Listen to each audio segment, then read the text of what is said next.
compreendendo os desígnios do Pai a que ele sempre se referiu. Porque toda vez que nós entendemos os desígnios de Deus, a razão nossa, ela consente, porque nós estamos sabendo o porquê das coisas e para que as coisas. E aí nós passamos a ser obedientes, porque sabemos que tudo que está acontecendo está sob o desígnio do Pai, que é bom, amoroso, misericordioso, que ama todas as suas criaturas sem distinção. E quando a razão aceita, vem a obediência e depois o coração também consente.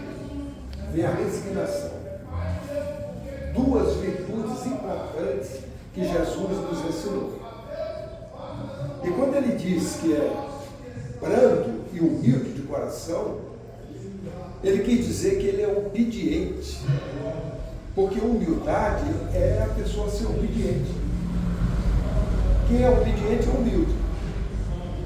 Se eu estou no trânsito e o trânsito sinaliza para eu dobrar à esquerda, dobrar à direita, parar no sinal vermelho, andar na velocidade que as placas dizem, eu estou sendo obediente.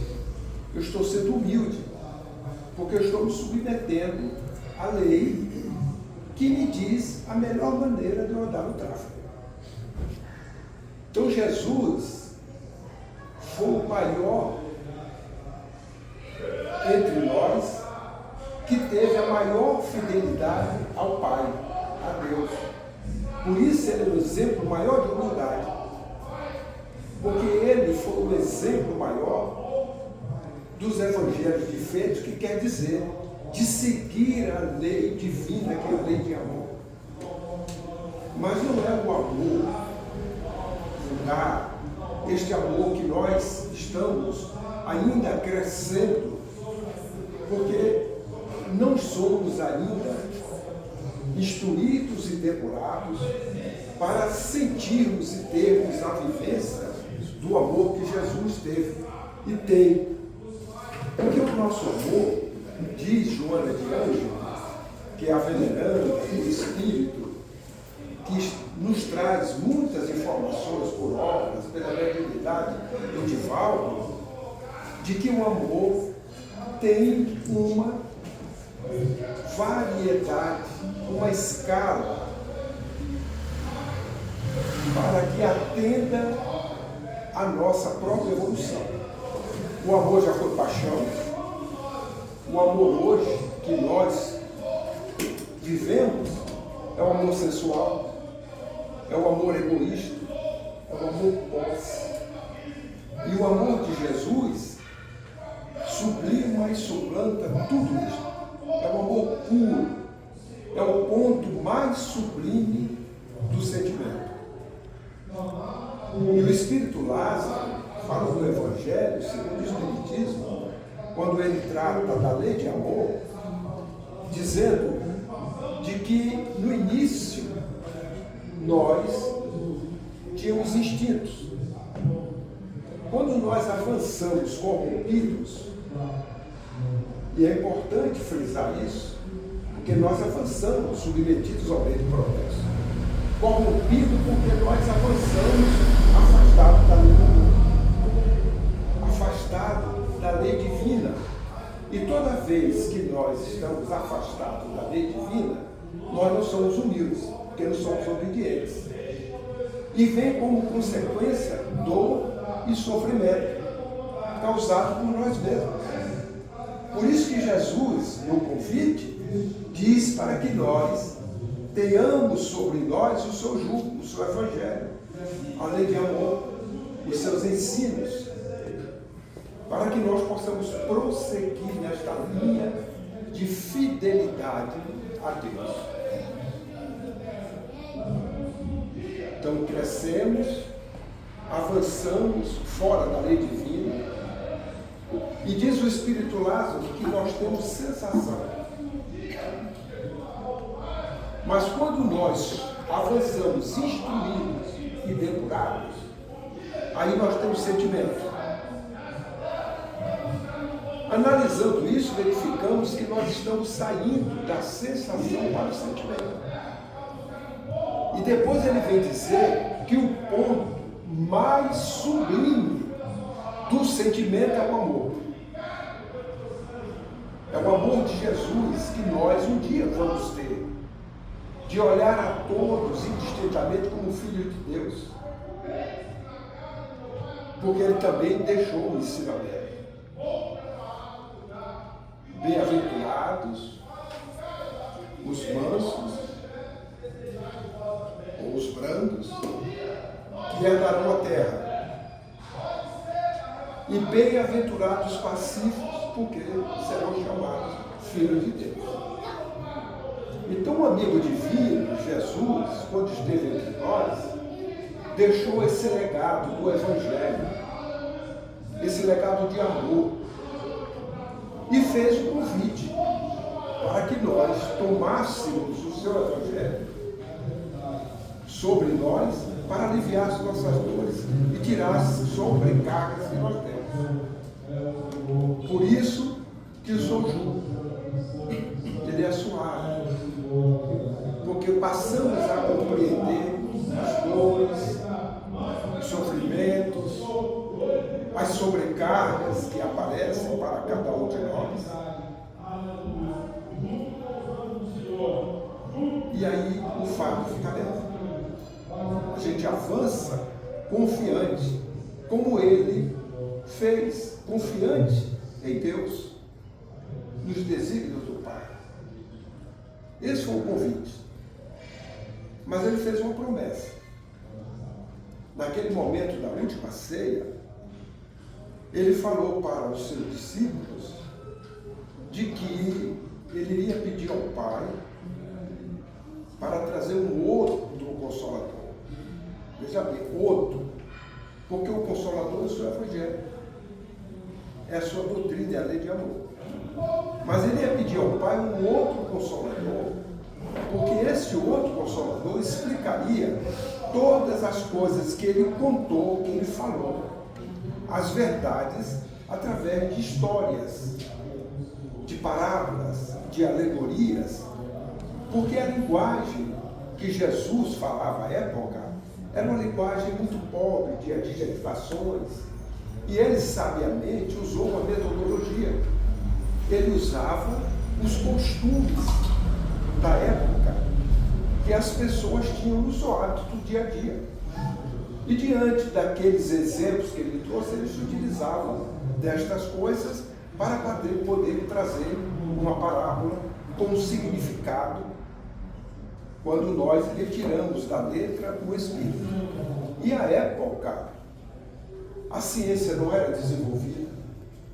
Nós tampouco tínhamos condições de poder apreender, exceto alguns que eram espíritos evoluídos e que estavam com uma vestimenta, uma indumentária de pescador, de um homem simples, que não tinha orgulho, que eram chamados pobres de espírito, que foram os escolhidos, aqueles 12 que ele escolheu, que tinha condições de entender um pouco mais o que ele havia dito. E assim a humanidade verificou, após Jesus ter demonstrado a última coisa que faltava a ele, demonstrar, porque como eu falei, tudo que dizia ele fazia, ele prometia um reino que não era desse mundo. Ele nos falou sobre a imortalidade. E ele tinha que provar isso. E as Escrituras já diziam que o Messias, depois do sacrifício, apareceria no terceiro dia. E é assim que nós vamos verificar Jesus aparecendo a Madalena, na estrada de Emaús, aos 11, e as mulheres que se encontravam com medo, presos dentro de um ambiente, e várias outras aparições, até os últimos 500 da Galileia, como nos conta Humberto de Campos, para não deixar dúvida de que, naquele instante, a morte foi morta. dizendo que a morte não existe, que nós sobrevivemos à destruição do corpo, que é um instrumento que o Pai nos dá para que nós possamos ter uma existência. Então ele nos falou da imortalidade. Somos espíritos imortais, criados, só temos uma vida. Agora, existência temos muitas, mas no nosso linguajar eles chamam existência de vida. Então esta vida, na realidade, é uma existência, porque a nossa vida criada só temos uma, nós não morremos. Então Jesus deixou este legado, fez uma promessa, e nós fomos verificar que 1957 anos após, a humanidade tomou conhecimento, no dia 18 de abril, de um livro que é o maior livro de filosofia que a humanidade ainda desconhece. Não é a filosofia dos homens, porque é um livro que não é dos homens. O livro é dos espíritas. Tá certo? Vocês concordam? O livro é dos espíritos, não é dos espíritas. Às vezes a gente fala livro dos espíritos se vincula aos espíritas. O livro é da humanidade, porque todos nós somos espíritos. Uma hora na existência, antes dela na verdadeira vida, após ela voltando à verdadeira vida, com uma única vida e muitas existências. Então este livro, quando no dia 18 de abril foi lançado na editora, na livraria, perdão, foi o resultado de um trabalho hercúleo, de um espírito missionário, que inicialmente, diante dos efeitos que ele verificava, e eu vou lembrar que talvez todo mundo saiba, à época, as mesas, como uma cadeira, sem ninguém segurar como eu, elas faziam assim, ó. Chamava mesas girantes. Aí um dia chegaram para ele e disseram assim: seu Hipólito, que era professor, ainda não era o pseudônimo da Allan Kardec, sabe? As mesas estão falando, mas ele é um homem de um bom senso, de uma prudência e de um conhecimento que ele, na literatura e dentre aqueles que viviam a época em Paris, na França, ele era reconhecido dentre todos aqueles que viviam, não só os estudiosos, como aqueles que também viviam dos estudos e levavam para as pessoas literatura, livros, conhecimento. E ele era um homem muito inteligente e muito prudente. Quando disseram para ele assim, as mesas falam, ele disse: olha, eu conheço magnetismo, eu sei que é possível acontecer algo semelhante. Agora, se você me provar que a mesa tem inteligência, eu acredito.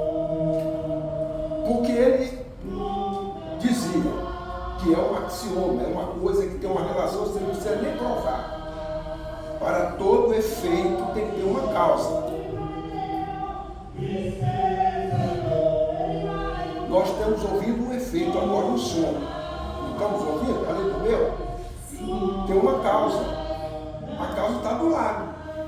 Então este som é um som que não está vindo por aí, ninguém está ouvindo. Se alguém for procurar, vai encontrar o som. Como quem está lá ouviu o nosso som, ele também, mas olha, isso aí sabe. Ninguém vai fazer porque ele sabe onde é que vem. Mas as mesas, quando diziam para ele que tinha inteligência, ele disse: olha, se você me provar, porque ele estava diante de um efeito. O efeito era a mesa e faziam pergunta para a mesa. E a mesa respondia com sinais, batia uma vez sim, 2 vezes não. E assim, o alfabeto, ela ia respondendo as perguntas. Um dia convidaram para ele ir assistir uma reunião. Ele foi, verificou que não tinha fraude, porque realmente a mesa, e ela estava respondendo. Ele saiu da reunião não preocupado, mas ocupado. Ocupado com o que ele tinha visto. Olha isso, um fato. Mas só que eu estou vendo um efeito. Porque a mesa não fala, a mesa não é inteligente.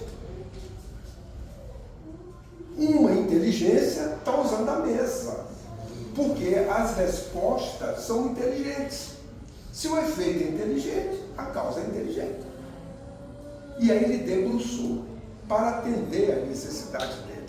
E ele verificou depois, com o passar do tempo, que ele estava diante de algo novo, desconhecido da humanidade, e que não poderia ficar somente com ele. Uma ciência nova, que ele conseguiu, utilizando uma metodologia chamada universalidade do ensino, que quer dizer o seguinte: se alguém está me dizendo uma coisa, e isso é verdade, isto é válido ali também por outra pessoa. Como eram os espíritos, e era a primeira coisa que ele identificou, que os espíritos desencarnados somos nós encarnados, que chegamos do outro lado, e se eu sou brincalhão, não é que eu morri agora, meu corpo se desfez, e cheguei no outro lado da direção. A não ser que a gente aqui diga, olha, eu sou gordinho agora, eu sou santo. Aí é outra história. Mas a realidade não é essa. Eu chego do outro lado do mesmo jeito. Se eu sou sério, permaneço sério. Se eu sou brincalhão, permaneço brincalhão. Se eu sou vaidoso, permaneço. É claro que lá a gente aprende, a gente estuda, a gente melhora, a gente progride. Com o passar do tempo, a gente pode se aperfeiçoar. Mas diante disso, ele disse, olha, o que o Espírito está dizendo, ele lembrou de João, do evangelista. Não acrediteis em tudo que os Espíritos dizem, porque Jesus já tinha lá atrás anunciado isso. Aí o que é que ele fez? Ele utilizou-se de mais de 1000 médiuns em lugares diferentes, fazendo perguntas e verificando as respostas, aquelas que tinham universalidade do ensino, dada aqui, dada ali, pessoas diferentes, locais diferentes, etc. Mas alguém podia perguntar, por que esse trabalho não fez na casa só? Tinha vários médicos, ele podia fazer naquela casa. Mas ali pode-se correr um risco, por isso que ele escolheu. Porque possa ser que aquele médico esteja sendo influenciado por espírito brincalhão. Ah, mas então por que você não faz com outro médico dentro da casa? E se todos os médicos estiverem influenciados por esse espírito? Apesar de serem médicos diferentes. Então ele, para eliminar essa possibilidade, ele se utilizou locais diferentes, médicos diferentes, ninguém estava sabendo disso, e fez as perguntas, e culminou com esta obra. Livro 2, Espíritos, 18 de abril de 1857. Uma obra magnânima, que veio responder à humanidade perguntas milenares. Quem sou? Para onde é que eu vou? O que é que eu estou fazendo aqui? Aí este livro abriu, iniciando com uma pergunta desafiadora. Porque naquela época, o materialismo, a doutrina materialista, estava num ápice que dizia assim: não precisamos de Deus para explicar nada. Quem explica é a ciência, a matéria. Era isso que a ciência da época estava nesse auge. O Livro dos Espíritos vem perguntar assim: quem é Deus? Porque a ideia de Deus era quem é Deus. Quando você pergunta quem é Deus, você está colocando Deus igualzinho uma pessoa. E a Bíblia diz que nós, criaturas, fomos criados à semelhança de Deus, e não Deus à nossa semelhança. Como Deus é uma abstração, o que é que os homens fizeram? se nós somos criados à semelhança de Deus, então eu posso fazer uma engenharia reversa. Né? Eu vou botar um Deus mais ou menos parecido, um senhor respeitoso, né? Cabelos bonitos, idoso. Na realidade, esse termo, o Espiritismo vai mostrar à humanidade que não tem idoso. Você sabia disso? Sabe por quê? Se nós somos imortais, a gente envelhece? Nós somos jovens. Espíritos imortais somos jovens. O tempo todo. Na existência, nós somos jovens, jovens um pouquinho mais de tempo e jovens há muito mais tempo. Não é verdade? Porque esse problema eu resolvi. Porque um certo dia, depois de jovem, um pouquinho mais tempo, eu olhei num amigo lá que espera a gente. Eu olhei para ele e disse assim: meu irmão, você está errado. Você está mostrando uma coisa que eu não sou. Eu sou jovem. Eu me sinto bem, estou jovem, alegre. Graças a Deus ainda não tive nenhuma demência ou nada. E você está me apresentando, então o problema é seu. Eu continuo jovem há muito mais tempo. Mas porque o Espiritismo me ensinou isso? Que nós somos jovens, como espíritos imortais. A indumentária, corpo, ele sim, ele fica mais idoso, fica mais velho, se nós vivemos um período maior. Faz parte. Essa roupa, por exemplo, se eu comprei e eu vou usar ela o ano inteiro, no início ela é recém-nascida. 2 meses depois é jovem. 6 meses começou a ficar madura.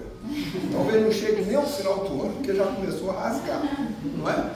Aí chega um momento que ela morreu, estragou, não dá mais. E eu? Continuo eu mesmo. Durante o ano, sou a mesma pessoa. Então o Espiritismo veio nos trazer isso. Nós somos imortais. Veio abrir para a humanidade, dizendo que Deus é a inteligência suprema, a causa primária de todas as coisas. E aí, quando é perguntado o que é espírito, é o princípio inteligente. Pela primeira vez, caiu por terra, quando eu li isso, a ideia do Deus que estava me condicionando. Daquele homem. Porque agora eu estou vendo a criatura, a semelhança do Criador. O Criador é a inteligência suprema e a criatura é o princípio inteligente. Eu não preciso de mais. Mas eu compreendi melhor. Então, esta doutrina, ela apareceu como uma ciência nova. Uma ciência que ela é prática. E com doutrina prática, ela veio ensinar a relação entre os espíritos. Ela veio ensinar que nós, agora, com esta indumentária encarnados, temos uma relação com os desencarnados. Então, o papai, a mamãe, o filhinho, a vovó, que já nos antecedeu, estão bem, estão vivos, nas condições do plano espiritual.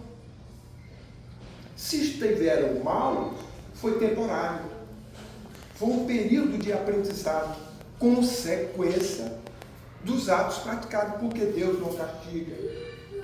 A justiça divina dá a cada criatura segundo as suas obras. Tem alguém aqui que nunca viu falar em nosso lar? Então todo mundo já viu. Quem quer ir para nosso lar? Ninguém? Só foi uma pessoa, ela levou 2, 3. Mas muito acanhado, né? Quer ir para nosso lar? Porque todo mundo levantou a mão. Pode iniciar agora? Com 23 anos, pode iniciar agora? A justiça divina não dá a cada um segundo a sua obra. Se nós vivermos aqui realizando obras no bem, nos esforçando para praticar o bem, no máximo do nosso alcance. A justiça divina, quando nós desencarnarmos, vai mandar a gente para um brau. É nosso isso. Que isso é injusto. Viver o tempo todo praticando o bem, desejoso de praticar o bem, a lei de amor. Aí de repente deixa essa vestimenta, chega do outro lado, não, você agora vai então estar incongruente, não conformidade com a justiça divina, que dá a cada um segundo as suas obras. Então, se nós quisermos ir para o nosso lar, evangelho de feitos, igual a Jesus, vamos praticar a lei do amor. Nós estamos vivendo uma época que todo mundo diz que é de transição. Para onde? Nós estamos transitando para onde? Saindo de onde? Um mundo de provas, expiações para regeneração. Tudo bem. Então eu vou fazer um convite para vocês, uma pergunta. Então a gente vai esperar a regeneração para realizar atos regenerados? Não. Se eu já sei disso e eu quero herdar, eu sei que quem herda a terra são os brandos, eu já vou começar a abrandar os meus costumes. Eu já vou começar desde agora, hoje, a ter atos regenerados. Eu não vou aguardar chegar a regeneração. Porque quando nós fizermos isso, nós já estamos ajudando a ela chegar logo, mais rápido. Porque a terra só será regenerada quando nós nos regenerarmos. Os que forem rebeldes, a terra vai se regenerar, mas não vai herdar a terra. Bem-aventurados os mansos, os brancos, que herdarão a terra. Bem-aventurados os pacíficos, serão chamados filhos de Deus. Então, desde já, o convite de Jesus, o que o livro dos Espíritos nos ensina, é que nós espíritas devemos conhecer o Evangelho do Cristo, meditar sobre as lições luminíferas do seu Evangelho. Então eu raciocino. Estou meditando, estou raciocinando o que ele diz, e a razão vai aceitando pela lógica. Aí é a fé raciocinada, né? Porque eu acredito em Deus, creio em Deus, porque eu sei. Porque eu creio em Deus. Porque a minha razão vai me dizendo. A partir daí, eu trago para o sentimento. E depois eu estou pronto para praticar. Na vida, no dia a dia, aonde eu estiver. Então Jesus prometeu um outro consolador, que o Espiritismo vem realizar esse papel. Porque vem nos explicar, pela razão, tudo aquilo que Jesus nos falou, contando histórias, parábolas, para que nós tivéssemos e possamos entender nos dias de hoje. Isso significa que no momento que nós entendemos, ficamos na obrigação, no dever de praticar. Você já imaginou ir para uma faculdade, se formar em um cirurgião e nunca fazer uma intervenção cirúrgica? Não vai ser legal. Será que adiantou a faculdade só para dizer que deu ótimo? Sou cirurgião formado pela melhor faculdade do mundo. Mas no dia que precisar usar, eu vou tremer. Eu estou inseguro, nunca pratiquei. Então a mesma coisa somos nós, estamos diante de uma ciência. Uma ciência que nos convida à meditação, ao sentimento, à vivência. Então essa ciência nova, ela ensina a relação entre os espíritos. Nós, os desencarnados, é a comunicabilidade entre os espíritos. Entre nós, encarnados, como é que nós devemos nos relacionar uns com os outros? Entre os desencarnados. Isso é a doutrina espírita com uma ciência prática. Por isso que nós temos na mediunidade o colóquio que se faz com os espíritos com o objetivo de praticá-lo por Jesus.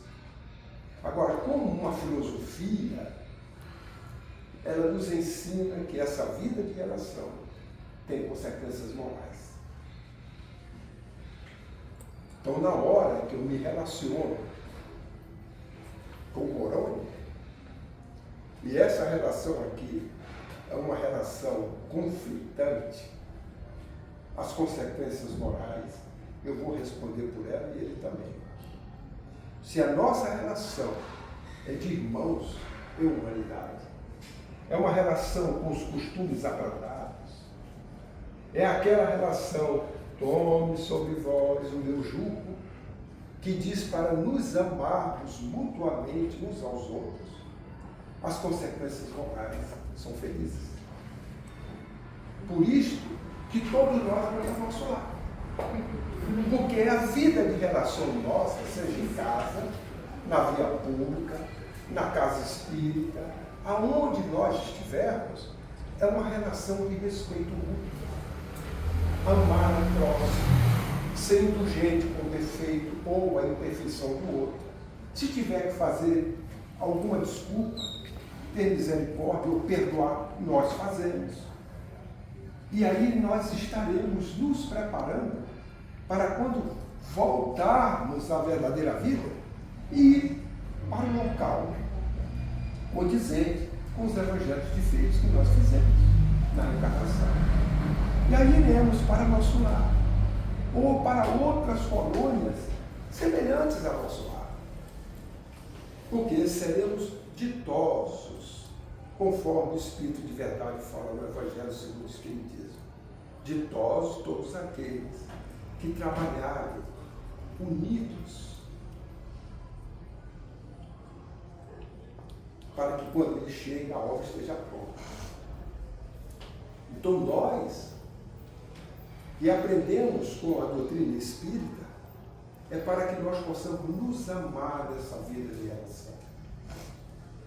E sabemos perfeitamente que uma existência, antes dela, o Espiritismo vem nos dizer que tem um planejamento, tem um propósito existencial. Só que ninguém nasce para tirar férias.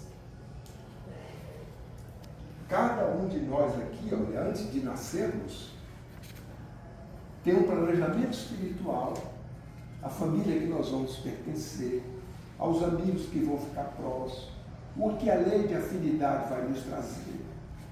Vamos ter afetos, desafetos, espíritos simpáticos, não simpáticos. Está no propósito existencial. Para que nós possamos nos reparar. Porque desencarnados, nós vamos viver por afinidade. Nós vamos viver com aqueles que têm os mesmos gostos, estão no mesmo nível, a zona de compreensão. Quando encarnado, a gente convive com o Chico Xavier, com a Teresa do Calcutá, Irmã Dulce, Gandhi, esses espíritos luminares que estão conosco. Mas quando desencarna, aqui quando o Chico estava, podiam resolver agora. Vamos visitar o Chico na semana que vem, todo mundo levantava a mão, corre para o nosso lado. Então, o responsável, o ônibus, etc. Não, você não está visitando o Chico. Não era assim? Nós vamos desencarnar e vamos visitar o Chico lá, do outro lado. Aí vão dizer assim, olha, o Chico não está à disposição como estava antes. Ele está numa região que nós vamos ver, talvez daqui a 2 anos vai ter uma reunião e ele vai estar presente. E aí nós vamos ter a oportunidade de ver. Olha a diferença. Então, enquanto nós estamos aqui, vamos aproveitar esta relação entre os espíritos mais evoluídos e os menos evoluídos e os iguais a nós. Para que a gente repare com os evangelhos de feito, amando-nos, para podermos ir para o nosso lar. Então, o livro dos Espíritos É este arcabouço filosófico que abre uma cortina para todos nós, dizendo-nos qual é a nossa natureza, o que é que nós estamos fazendo aqui, para onde é que nós vamos, qual é o objetivo da encarnação. Isso revoluciona. Então nós espíritas sabemos que estamos aqui com um propósito especial. Qual é o propósito? Praticar o bem. Tem 3 coisas que é comum a todos. 3. Porque eu tenho o meu propósito, o Moroni tem o dele, o Renato tem o dele. Cada um de nós temos o nosso, com as suas peculiaridades. Agora, aprender, ajudar e, sobretudo, servir, isso é comum a todos nós. Nós estamos aqui para aprender mutuamente, para nos ajudarmos mutuamente. Mas é preferível servir do que ser servido, como Jesus nos ensinou. Foi por isso que, naquele momento, que ele bota a toalha cingida à cintura, que era a indumentária dos escravos, que serviam, que ajudavam, pega a bacia com água, aí vai lavar os pés dos discípulos. Aí Pedro, não, mestre, o senhor não vai lavar os pés, que história é essa? Aí Jesus olha para ele, olha, se você não deixar eu lavar os teus pés, você não estará comigo. Mestre, não, me lava o pé, a cabeça, então embora. Olha, tudo aqui, caiu a ficha. Aí Jesus diz assim, agora vocês não compreendem. Vão compreender mais tarde. Então é o servir. Porque Jesus poderia ser servido, mas ele nunca fez isso. Então nós estamos nessa existência para nos ajudar, para aprendermos juntos, mas para servir. Toda oportunidade que nós tivermos de servir, façamos. Porque às vezes bate a porta essa oportunidade e a gente deixa de lado. Porque, aquele dia, agora que você está chegando aqui, eu vou lhe dar uma lição. Não cabe a nós dar uma lição. Porque fora da caridade não há salvação. Quando Kardec perguntou no Livro dos Espíritos, eles responderam, eles disseram assim, porque antes eles anunciaram a Kardec. Está em Prolegômenos, que é a partezinha que tem no Livro dos Espíritos, tem lá, dizendo assim, que os Espíritos anunciaram que chegaram os momentos, os dias marcados pela providência, e que eles, como ministros de Deus e agentes de sua vontade, vieram instruir e esclarecer os homens. Os Espíritos, em nome de Deus, como seus ministros e seus agentes, vieram instruir e esclarecer os homens. Aí Kardec pergunta, qual é o sentido da caridade conforme Jesus ensinou? Aí ele nos instrui e nos esclarece. Benevolência, indulgência e perdão. Aí eu fiquei a perguntar, por que ele disse assim, benevolência, indulgência e perdão? Ele não fez o contrário, perdão, indulgência, benevolência, ou indulgência e trocou. Porque didaticamente a gente faz assim, benevolência, indulgência e perdão. Mas na prática, você nunca perdoa se você não tiver boa vontade. Boa vontade é sinônimo de benevolência, bondade. Você não é indulgente para com a imperfeição do outro se você não tiver boa vontade. Não for benevolente. Então, na prática, o primeiro passo é benevolência. Boa vontade indistintamente para com todo mundo. Quando nós temos boa vontade indistinta para com todos, a imperfeição do outro, a nossa boa vontade, de deixa de lado. Porque a imperfeição é do outro. Quando o outro nos faz algo, pior que for, Alguém pode dizer, morreu, é a morte, massacrou. E aí? Eu não quero perdoar. Mas a justiça divina diz que dá a cada um segundo as suas obras. Se eu não fiz nada nessa existência, que não foi um tormento voluntário, e eu sofri uma coisa muito atroz, que sem a visão da doutrina, a reação é de vingança, é de ódio, de raiva contra a carne. A doutrina está lenta, dizendo assim, vítima de hoje, algoz de ontem. Algoz de hoje, vítima de amanhã. Porque não há efeito sem causa. E aí nós passamos por uma situação de autoiluminação. Compreender que aquele momento que eu estou vivendo foi um momento que, no propósito existencial, foi pedido por mim mesmo para passar por aquela circunstância, não que o outro seja o objeto do escândalo.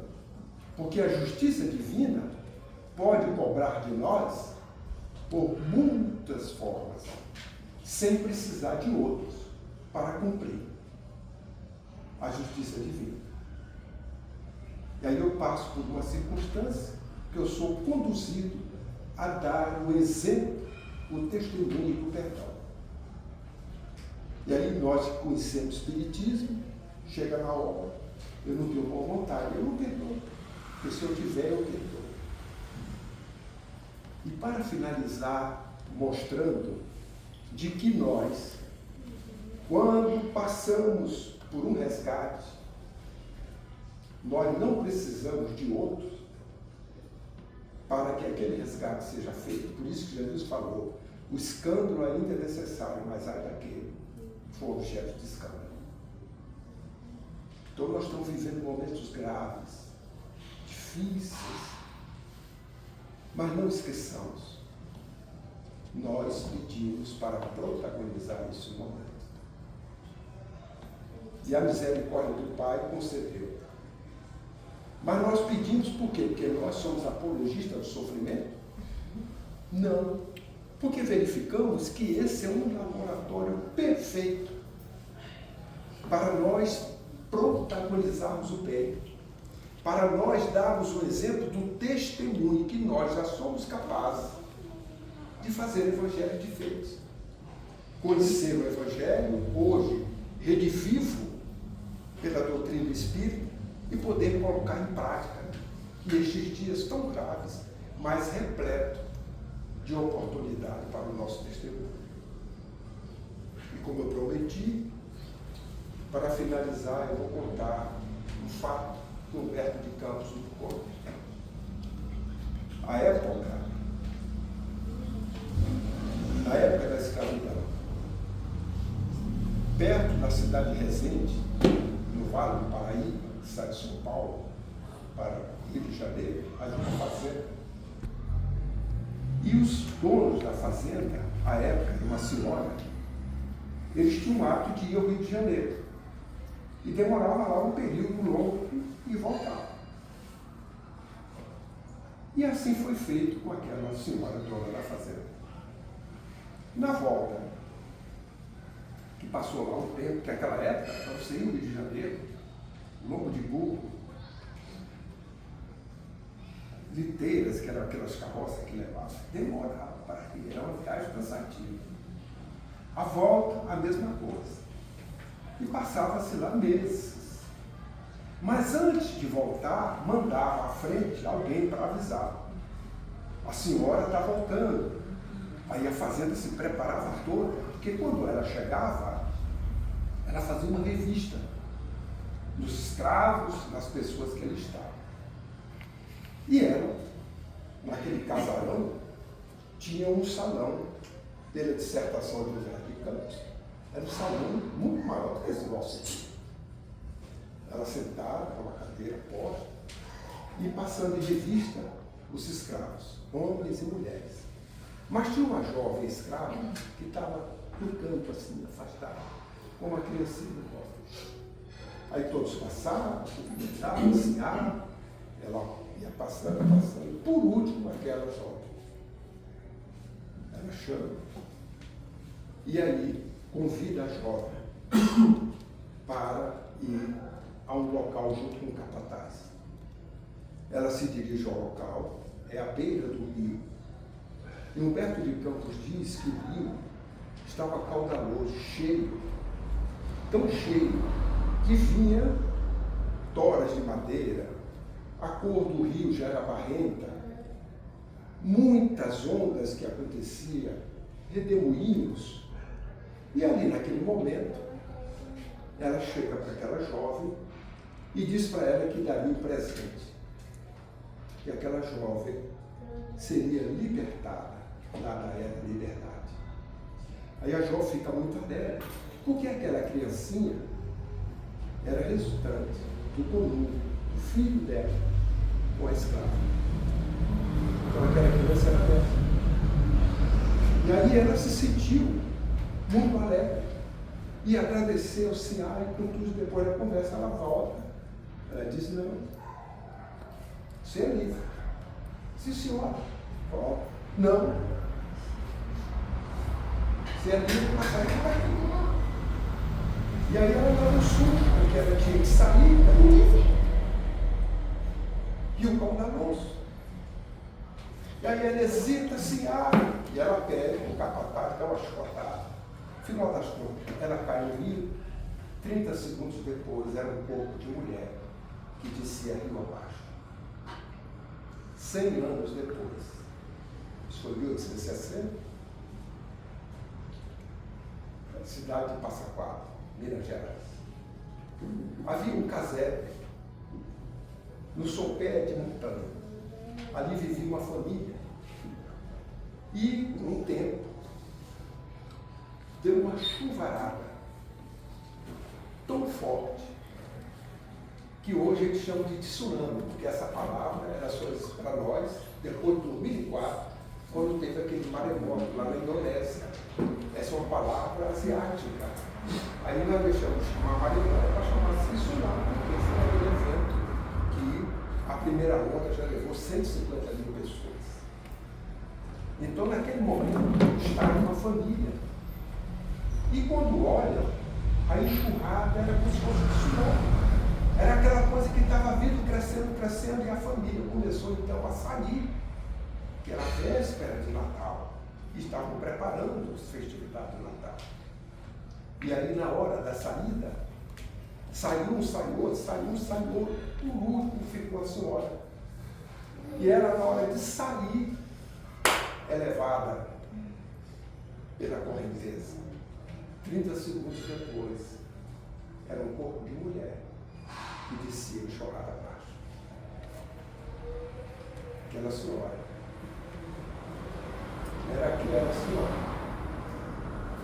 dona do engenho, a fazendeira, que a lei de causa e efeito deu a ela a riqueza, depois a pobreza, e na pobreza ela ressarciu o débito, que foi um crime praticado com aquela escrava. Então a lei divina tem muitos mecanismos que nós, nessa vida de relação, não sejamos objetos de escândalo, porque senão nós não vamos para o nosso lado.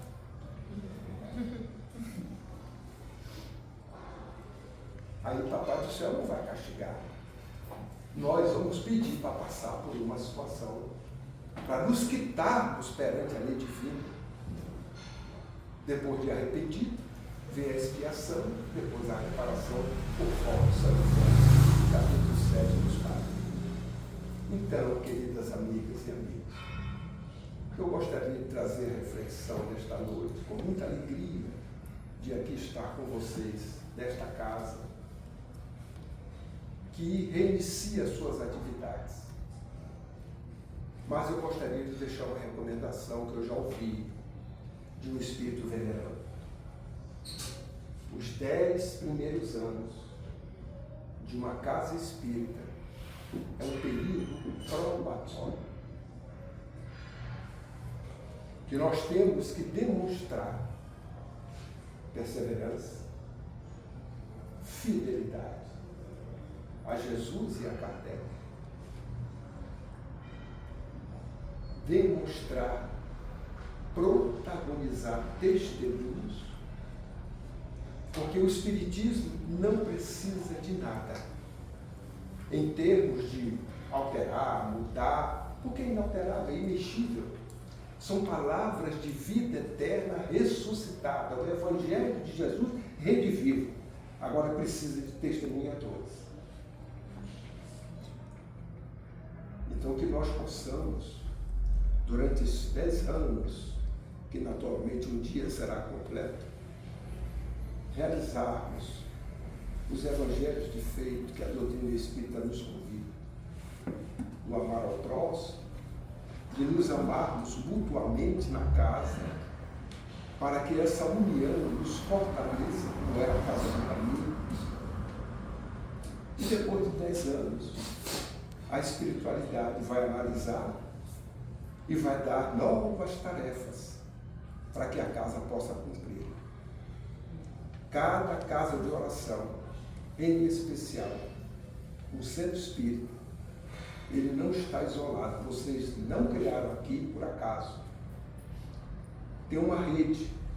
Todo centro espírita está ligado a uma coluna do plano espiritual. Se aqui tiver nosso lado, todo mundo já tem um passaporte para lá. Mas se não tiver, está outra coluna. Em última instância, ligado a Jesus. A casa ao lado não tem uma casa de oração. Tem um propósito. Está ligado a essa rede, ao plano espiritual. Em última instância, ao governador espiritual do planeta. E nós todos, brasileiros, a Ismael. A esse espírito que é o governador espiritual do nosso país, que está ajudando o Cristo para cristianizar a humanidade. Então que esses 10 anos, talvez um pouco menos, né, porque já estamos reiniciando, mas se contarmos o início como sendo agora, são 10 anos probatórios para que nós possamos demonstrar perseverança, fidelidade a Jesus e a Kardec, amarmos mutuamente, a nos ajudar, mas sobretudo a servir. Então que Jesus nos abençoe, nos ampare, nos fortaleça e contem sempre conosco na Federação Espírita Brasileira, que junto com a FEDEF, a Federação Espírita do Distrito Federal, realizamos esse trabalho do movimento espírita, que normalmente nós pensamos que quem faz movimento espírita é a Federativa do Distrito Federal e a FED. Quem faz movimento espírita? Você e eu. Cada um de nós é que fazemos o movimento espírita. Porque já sabemos que o movimento espírita é aquilo que os espíritas fazem da doutrina. Como nós desejamos ser espíritas cristãos ou verdadeiro espírita, o que nós vamos fazer é a prática do bem. E o movimento espírita passa a ser o exemplo da prática do bem que nós estamos fazendo. A Federação do Distrito Federal e a FED são instituições que se organizam para atender a finalidade da Casa Espírita. Então, por isso, com muita alegria, nós estamos aqui. Quando o Moroni nos fez o convite, ele ficou assim, muito cheio de dedo.